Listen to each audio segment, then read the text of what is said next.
Ayan, kinain ko na. Ang isang batch.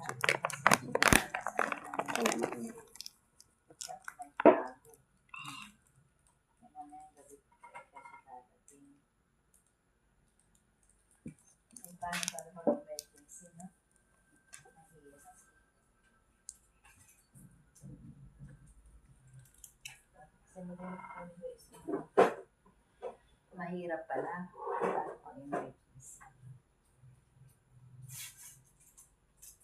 Pag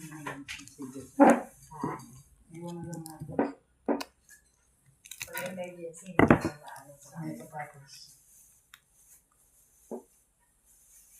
hindi mo sila maano.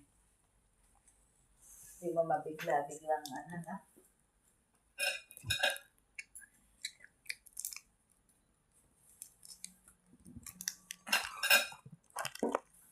Ano ulam na